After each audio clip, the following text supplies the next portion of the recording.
Hello, welcome to Learnino. അപ്പോൾ നമുക്ക് ഈ ലൈഫ് സയൻസിൽ കുറച്ച് പ്രീവിയസ് ക്വസ്റ്റ്യൻസ് ഒന്ന് ഡിസ്കസ് ചെയ്യാം. First question, Zika Vac is a vaccine, first vaccine for Zika virus unveiled by. ആരാണ് സിക്ക വാക് എന്നുള്ള വാക്സിൻ ആദ്യമായിട്ട് കണ്ടുപിടിച്ചത്? അത് ഇന്ത്യയാണ്, ഭാരത് ബയോടെക് ആണ് അത് കണ്ടുപിടിച്ചത്. സിക്ക വൈറസ് എന്ന് പറയുന്നത് ഒരു മൊസ്കിറ്റോ ബോൺ വൈറസ് ആണ്.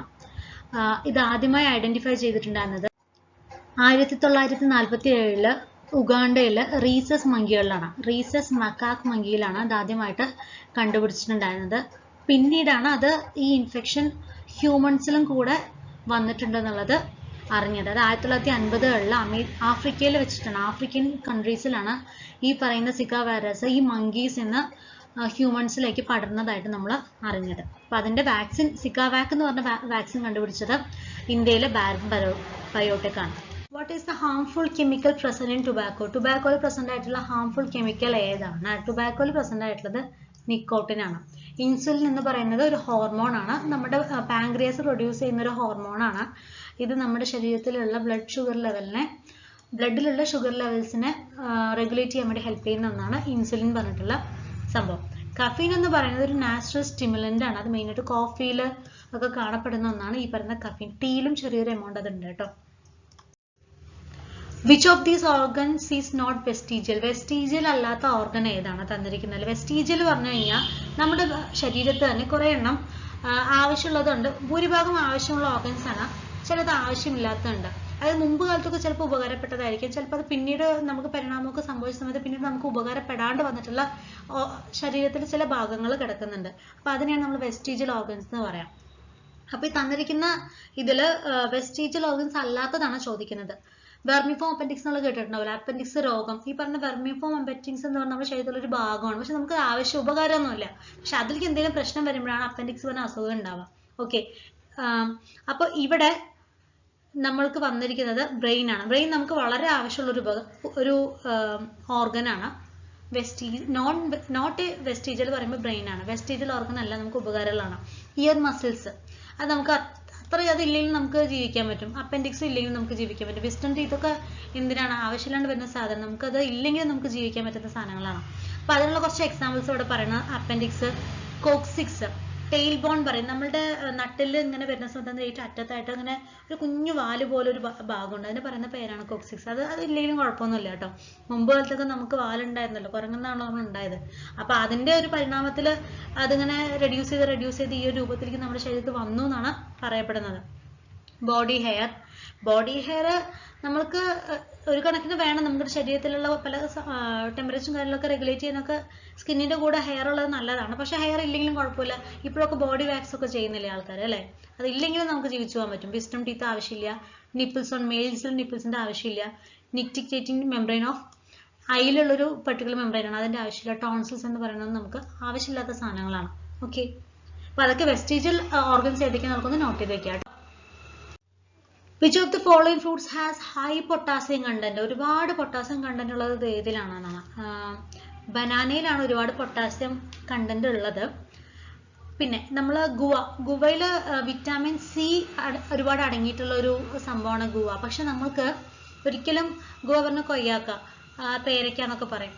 അപ്പോൾ ഈ സാധനം നമ്മൾ പൊതുവെ പെട്ടെന്ന് നമ്മൾ നോട്ട് ചെയ്യില്ല. നമുക്കറിയാം വിറ്റാമിൻ സി പറയുമ്പോൾ പൊതുവെ പുളിപ്പുള്ള സംഭവങ്ങളൊക്കെ പെടുന്നതാണ്. നാരങ്ങ, ഓറഞ്ച്, അങ്ങനെയുള്ള സാധനങ്ങളൊക്കെ നമ്മുടെ മൈൻഡിലേക്ക് പെട്ടെന്ന് വരും. ഗുവയിൽ വിറ്റാമിൻ സി ഉണ്ടെന്ന് നമ്മൾ വിചാരിക്കുകയില്ല.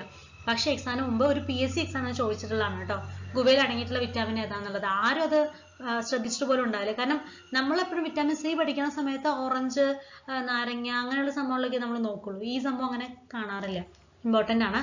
അതുപോലെ ആപ്പിളിലുള്ള ഒരു ആസിഡാണ് മാലിക് ആസിഡ് എന്ന് പറയുന്നത്. ആപ്പിൾ കൊണ്ടൊരു മാല ഉണ്ടാക്കി ആലോചിക്കുക കേട്ടോ.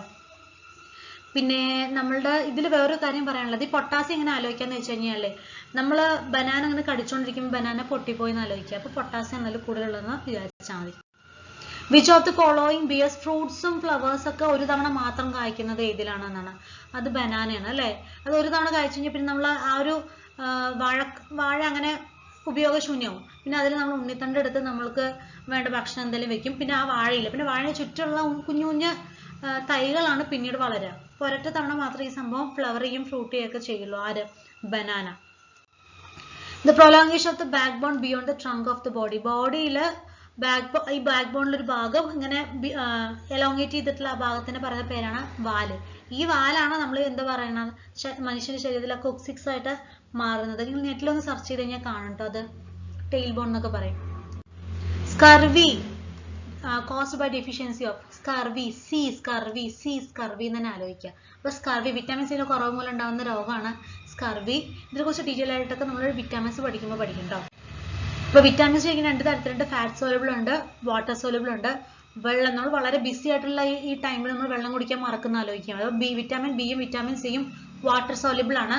പിന്നെ അടക്കി പറയണം, അതാ അടക്കി അല്ലെങ്കിൽ കേട ഫാറ്റ് ശരീരത്തിലുള്ളത് കേടാന്ന് ആലോചിക്കുക. ഫാറ്റ് ശരീരത്തിലുള്ളത് കേടാണ്. അപ്പൊ vitamin K, vitamin E, vitamin D, vitamin A അല്ലേ? ഫാറ്റ് ശരീരത്തിൽ ഉള്ളത് നല്ലതല്ലല്ലോ, അധികം ഉള്ളത് നല്ലതല്ലല്ലോ. അപ്പോൾ കോഡാണ് കേട്ടോ. അപ്പൊ വിറ്റാമിൻസ് 2 തരത്തിലുണ്ട്. വിറ്റാമിൻസ് ഫാറ്റ് സോലബിളും വാട്ടർ സോലബിളും. വാട്ടർ സോലബിൾ 2 എണ്ണമാണ്, വിറ്റാമിൻ ബിയും വിറ്റാമിൻ സിയും. ഫാറ്റ് സോലബിൾ ആണെങ്കിൽ 4 എണ്ണം ഉണ്ട്, vitamin A, vitamin D, vitamin E, vitamin K. അപ്പൊ ഇതൊക്കെയാണ് വിറ്റാമിൻസ്. ഇതിൽ കെ കൂടെ ഉണ്ട് കേട്ടോ. ഇതുപോലെ അതിനിടയിൽ ഇനി കുറച്ചൊക്കെ ഉണ്ട്. നമ്മൾ ഇതിനെക്കുറിച്ചൊക്കെ ഡീറ്റെയിൽ ആയിട്ട് വിറ്റാമിൻസ് പഠിക്കാം കേട്ടോ. അപ്പോൾ ജസ്റ്റ് ഒന്ന് അറിഞ്ഞു വെക്കുക. വിറ്റാമിൻ എ ഉണ്ട്, വിറ്റാമിൻ ബി കുറേ എണ്ണം ഉണ്ട്. വിറ്റാമിൻ B1 പേര് തൈമൻ ആണ്, വിറ്റാമിൻ B2 പേര് റൈബോഫ്ലാവിൻ ആണ്, വിറ്റാമിൻ B3 പേര് നിയാസിൻ ആണ്, vitamin B5, vitamin B6, vitamin B9 ഒക്കെ ഉണ്ട്. ഫോളിക് ആസിഡ്, അത് സൈനോകോബാലമീൻ ആണ്, ഈ പറഞ്ഞ B12, ബയോട്ടിൻ. അപ്പോൾ ഇതൊക്കെ വിറ്റാമിൻ സി, ഡി, ഇ ഇതൊക്കെ വേണ്ടതാണെന്നാണ് നമ്മുടെ വിറ്റാമിൻസിൽ നമ്മൾ ഡീറ്റെയിൽ ആയിട്ട് അതിനെക്കുറിച്ച് പഠിക്കണ്ടോ. അപ്പോൾ നമ്മളത് പറയാം. അപ്പോൾ ഇതൊക്കെ ഒന്ന് നോട്ട് ചെയ്ത് വെക്കുക. വിറ്റാമിൻസ് B12 വരെയുള്ളത് ഓർഡറിലല്ല കേട്ടോ. B1 മുതൽ B12 വരെ ഓർഡറിലല്ല, ചിലതൊന്നും ഇല്ല. അപ്പം നമുക്ക് നോക്കാം. അപ്പോൾ എ, ഡി, ഇ, കെയും ഈ കുറച്ച് കാര്യങ്ങളും കൂടെ, ബീൻ്റെ ഇത്രയും കാര്യങ്ങളും കൂടെ ഒന്ന് ജസ്റ്റ് നോട്ട് ചെയ്ത് വെക്കുക കേട്ടോ. വിറ്റാമിൻ ഇതൊക്കെയാണ്. ഇപ്പൊ ഇതിന്റെ ഡെഫിഷ്യൻസി കാണുന്നുണ്ട്. വിറ്റാമിൻ എന്റെ ഡെഫിഷ്യൻസി. വിറ്റാമിൻ എ കണ്ണിന് നല്ലതാണെന്ന് കേട്ടിട്ടുണ്ടാവും അല്ലേ? അപ്പൊ ലോസ് ഓഫ് വിഷൻ ഉണ്ടാവും വിറ്റാമിൻ എ കുറവായി കഴിഞ്ഞാൽ. അപ്പൊ പുവർ വിഷൻ ആയിരിക്കും. നമുക്ക് നൈറ്റ് ബ്ലൈൻഡ്നെസ് ഒക്കെ വരാനുള്ള ചാൻസ് ഉണ്ട്. രാത്രിയിൽ നമുക്ക് കാഴ്ചയ്ക്ക് കുറവ് വരാൻ ചാൻസ് ഉണ്ട്. വിറ്റാമിൻ B1 കുറവ് കൊണ്ടാണ്. വിറ്റാമിൻ ബിന്റെ കുറവ് കൊണ്ട് ചോദിച്ചാൽ ബെറിബെറിയാണ്. വിറ്റാമിൻ B1 കുറവെന്ന് പറയുന്നത് ബെറിബെറിയാണ്. അത് വീക്ക് മസിൽസ് ആവാം and very little energy to work. അങ്ങനെയൊക്കെയുള്ള പ്രശ്നങ്ങൾ. നമുക്ക് എനർജി അത്രയും കിട്ടില്ല വർക്ക് ചെയ്യുന്ന സമയത്ത്. വിറ്റാമിൻ സി സ്കർവി പറഞ്ഞല്ലോ. ഇത് പറയുമ്പോൾ നാവികന്മാരുടെ അവർക്ക് ഉണ്ടാവുന്നത്. കാരണം അവർ ഈ നെല്ലിക്കൊക്കെ കൊണ്ടുപോയി കഴിഞ്ഞാൽ, നെല്ലിക്ക അതൊക്കെ കൊണ്ടുപോയി കഴിഞ്ഞാൽ വിറ്റാമിൻ സി അധികം നിൽക്കില്ല.